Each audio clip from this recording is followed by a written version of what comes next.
Hi, beautiful friends. Welcome back. Were you guys busy making predictions about what's going to happen next in our story? Are you excited to find out what does happen? I'm super excited to share this story with you because I want to hear all about your predictions. I want to find out if you predicted what does happen in the story, or if you came up with your own innovative idea of what Harold could have done otherwise.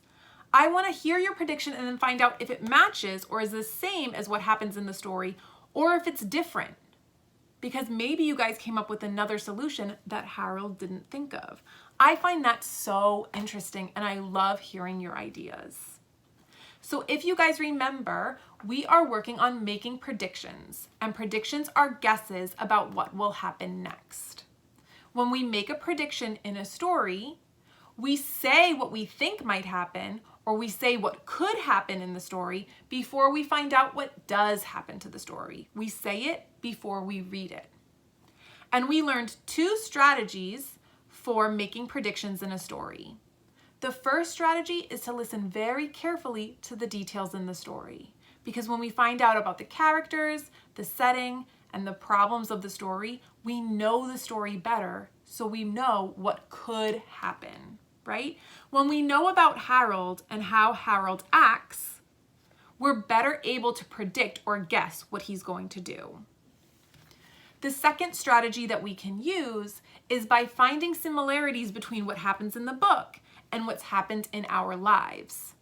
Harold might have some problems in the story, and we might have had similar problems in our own life. When we think about what happened when we had that problem, we can make a prediction or a connection to what Harold might do. And this doesn't only just work with our lives. We can also make a connection between a story that we heard from a friend, or something we've seen on TV, or something we read in another story.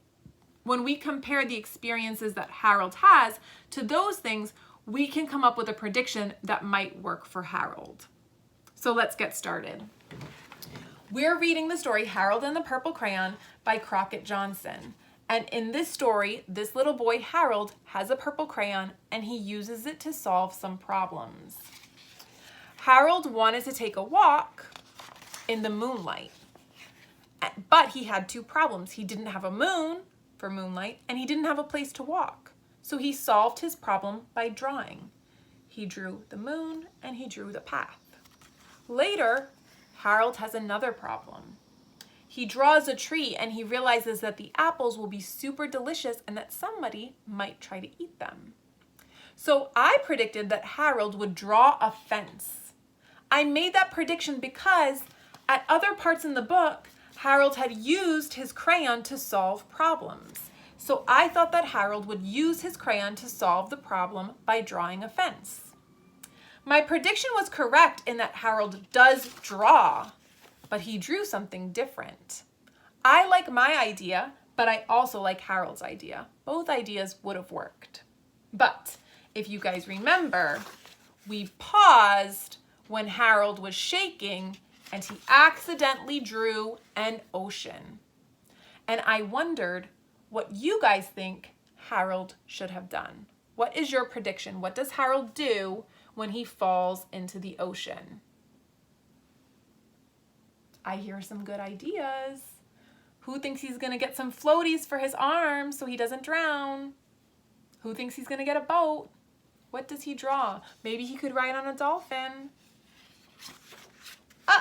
What does he draw? He came up thinking fast, and in no time he was climbing aboard a trim little boat. So who predicted that Harold would draw a boat? You guys predicted accurately. Your answer matches what actually happened. But to those of you who didn't predict boat, your ideas were still really cool and would have worked. Harold could have ridden on a dolphin. It would be silly, but it would be cool, right? Harold could have floated using floaties or a life jacket or a tube. But in this case, Harold decided to go with boat. He quickly set sail, and the moon sailed along with him. After he had sailed long enough, Harold made land without much trouble. He stepped ashore on the beach, wondering where he was. So he drew land so that he could land his boat. He made an anchor too. Now he's looking around. The sandy beach reminded Harold of picnics, and the thought of picnics made him hungry. So he laid out a nice, simple picnic lunch. So Harold's solving the problem of being hungry by drawing some food to eat. There was nothing but pie. But there were all 9 kinds of pie that Harold liked best. So Harold drew a whole lunch of pies. Can he eat all those pies by himself? When Harold finished his picnic, there was quite a lot left. Look at all of that food. He hated to see so much delicious pie go to waste. Oh, look, Harold's drawing something to help him with that problem, right? He has too much food left over, so he's going to draw something to help him eat that up. He's going to draw a friend. So Harold left a very hungry moose and a deserving porcupine to finish it up. They're going to eat. And off he went looking for a hill to climb to see where he was. Harold knew that the higher up he went, the farther he could see. So he decided to make the hill into a mountain. Oh, look, it's going higher and higher, higher and higher and higher.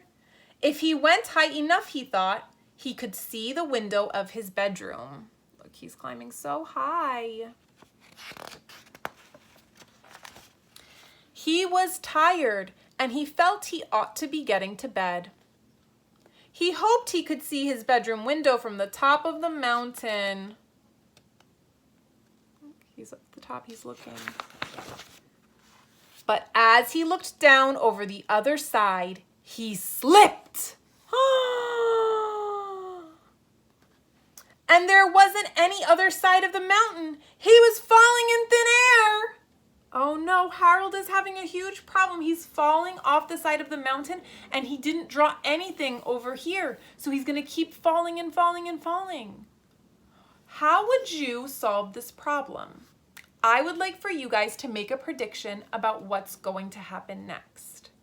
We already know that Harold likes to use his crayon to solve problems. So I predict that he might use this crayon to help him again. What do you guys predict? What do you predict Harold will do? Or what do you predict Harold will draw to help him solve the problem of falling off the edge of the mountain? I'm excited to hear about what you guys have to say. And we will be back again tomorrow to finish the story and to talk about whether our predictions were correct or if we came up with a new idea that Harold didn't do, but that might also work. I will see you then. Bye.